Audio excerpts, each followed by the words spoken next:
జై భీం జనగుండె నినాదం అందరం ఒకటై గెలవాలి సమాజం జై భీం ఒక యుద్ధ నినాదం అందరి కోసం గది పోరు ప్రవాహం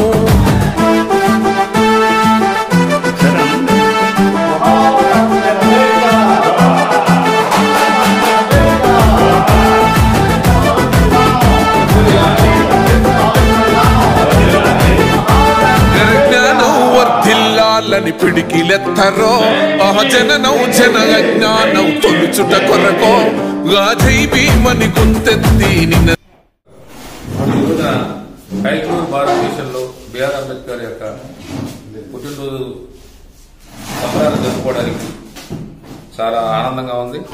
మన ప్రెసిడెంట్ గారు అయినటువంటి గురజాల ఉదయశంకర్ గారు స్ఫూర్తితో ఈ రోజున ఈ కైకిలూరు భారత స్టేషన్లో న్యాయవాదుల సంఘంలో ఇటువంటి జరుపుకోవడం మహదావనం.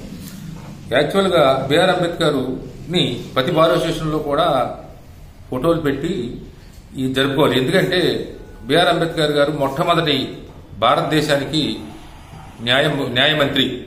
అలాగే బిఆర్ అంబేద్కర్ గారు మనం లాడే జరుపుకుంటాం నవంబర్లో.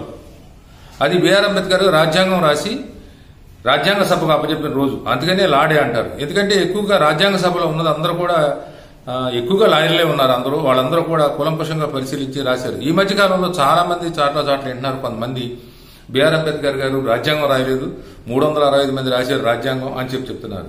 అదంతా కూడా చాలా ఏదో వాదన కోసం చెప్పడం తప్పితే గాని బిఆర్ అంబేద్కర్ గారు రాజ్యాంగ సభ ఏర్పడిన తర్వాత రాజ్యాంగ సభలో బిఆర్ అంబేద్కర్ ముసాయిదా కమిటీ అంటే రచనా కమిటీకి అధ్యక్షత వహించారు.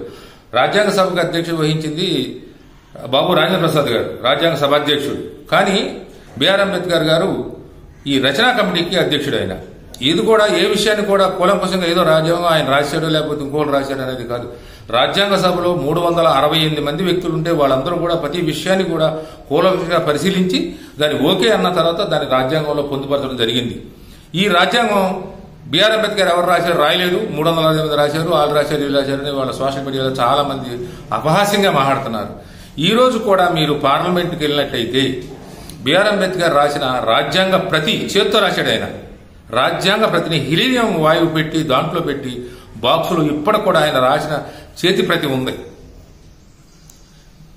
అది తెలియక చాలా మంది చాలా రకాలుగా మాట్లాడుతున్నారు. బిఆర్ అంబేద్కర్ గారు కూడా భారత రాజ్యాంగంలో భారతదేశంలో ఉన్న అసమానతలను చెడగొట్టడానికి భారత రాజ్యాంగంలో ఆయన ఎక్కడ చోటు కల్పిస్తాడు అని చెప్పి బిఆర్ అంబేద్కర్ రాజ్యాంగ సభకి అందరినీ ఎన్నుకోవడం జరిగింది. భారత రాజ్యాంగ సభకి ఎన్నుకున్నప్పుడు ఆ మెంబర్గా పూణేలో బిఆర్ అంబేద్కర్ నామినేషన్ ఇస్తే కావాలని చెప్పి అక్కడ వేరే వాళ్ళు పెట్టి ఓడించేశారు.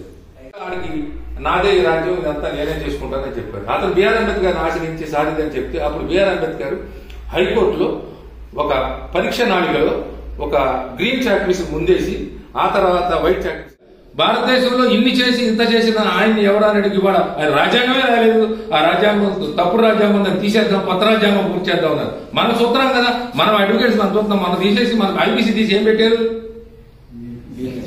పేరు పెట్టారు. అంతేగాని సెక్షన్లు అయ్యే ఉన్నాయిగా. ఇవాళ మార్చే సాహసం ఏం చేయలేదు. ఎప్పుడో లార్డ్ మెకాలే రాశాడు. లార్డ్ మెకాలే కూడా ఐపీసీ సిపిసి భారతదేశంలో ఉన్న మనుధర్మ శాస్త్రం వాటిలన్నింటినీ కూడా క్రోడీకరించి దాని ప్రకారంగా తీసుకుని ఏమేమి శిక్షలు ఈ పరిస్థితులకు అనుగుణంగా శిక్షలు ఏమున్నాయని చెప్పి భారతదేశంలో అంత గొప్పగా ఐపీసీ సిఆర్పిసి రాశారు. కానీ దాన్ని వాళ్ళు ఏదో మార్చేద్దాం ఇచ్చేద్దాం మార్చి వల్ల కాదా? ఇవాళ వల్ల కానే కాలేదు. మళ్ళీ సేమ్ అదే కొత్త సీసాలో పాంద్రవం పోశారు, అంతే తప్పితే కానీ. అలాగే రాజ్యాంగాన్ని కూడా ఏదో మార్చేద్దాం, రాజ్యాంగం ఇచ్చేద్దాం అని చెప్పి అన్నారు కదా. అటువంటి జరిగే పనులు కానే కాదు.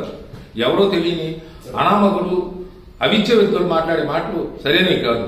అటువంటి బిఆర్ అంబేద్కర్ భారతదేశంలో పుట్టడం నిజంగా మనం చేసుకున్న సుకృతం. లేకపోతే ఇదే బిఆర్ అంబేద్కర్ వేరే దేశానికి రమ్మని చెప్పి నీకు మా ఇంగ్లాండ్ వచ్చాయి, నీ గవర్నర్ ఇస్తాం, అన్ని చేద్దాం చేయన్నాడు. లేదు, నా దేశం, నా భారతదేశం, నా జాతి, నా కోసం, నా దేశంలో ఆ గడ్డ మీద పుట్టా, ఆ గడ్డకి నేను న్యాయం చేకూర్చాలి.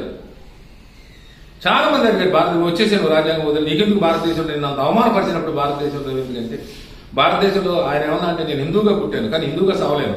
ఎందుకంటే నా జాతిని నన్ను అవమానపరిచారు కాబట్టి భారతదేశం. చాలా మంది క్రిస్టియన్ తీసుకోవాలని చెప్పాను. క్రిస్టియానిటీ కూడా తీసుకొని నేను అది ఇతర దేశం మతం. కానీ భారతదేశం నా దేశంలో ఉన్న మతం ఏదైనా తీసుకుంటారంటే ఏదైనా ఉందంటే అది బౌద్ధ మతం అని చెప్పి ఆయన బౌద్ధ మతాన్ని స్వీకరించారు ఆఖరి టైంలో. ఆయన బౌద్ధుడిగా మహాబౌద్ధుడిగా చనిపోయాడు అన్నమాట.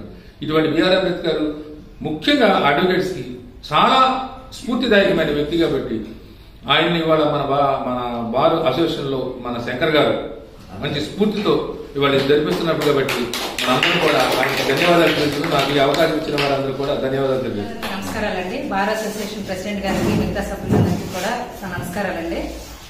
యాజ్ ఏ లా స్టూడెంట్ గా ఈ bar association high court bar association లో ఈ అంబేద్కర్ జయంతి వేడుకల్లో పాల్గొనడం నాకు చాలా గర్వకారణంగా ఉందండి. ఆయన చేసిన సేవలను మనందరికీ తెలిసినవే. అందరికీ సమానత్వం ఉండాలి, మహిళలు పురుషులు అందరూ పిల్లలు పెద్దలు అందరూ సమానత్వం ఉండాలి, కులమతాలు భేదాలు లేకుండా షెడ్యూల్ దిగులు వాళ్ళకు కూడా ఆయన ఎంతో రిజర్వేషన్లు అవి ఇచ్చి మన రాజ్యాంగంలో ఎస్సీ ఎస్టీలు కూడా మంచి క్యాడర్స్ అవి ఇచ్చి పొందుపరిచారండి రాజ్యాంగంలో. Be educated, be organised, be educated అని ఒక మాట చెప్పారండి. బీ ఎడ్యుకేటెడ్ అంటే అందరూ విద్యావంతులుగా ఉండండి, విద్య నేర్చుకోండి, చట్టం గురించి తెలుసుకోండి, రాజ్యాంగం గురించి తెలుసుకోండి, విద్యావంతులుగా ఉండండి అని చెప్పాడు. బీ ఆర్గనైజ్డ్, సింగిల్ గా కాకుండా అందరూ కలిసి సమానత్వంతో పోరాడండి, అన్యాయం ఎక్కడైతే జరుగుతుందో పోరాడండి అని చెప్పారు. బీ ఎజిటేటెడ్, బీ ఎజిటేటెడ్ అంటే ఉద్రేకపరకండి కానీ పోరాడండి, అందరూ కలిసి పోరాడండి, అన్యాయం ఎక్కడైతే జరుగుతుందో అక్కడ అందరూ కలిసి పోరాడండి, సమానత్వంతో ఉండండి. అంబేద్కర్ ఆయన ఆశయాలన్నీ కూడా చెప్పారండి, రాజ్యాంగంలో పొందుపరిచారు. అలాంటి వేడుకల్లో పాల్గొనడం కూడా నాకు చాలా ఆనందంగా ఉందండి.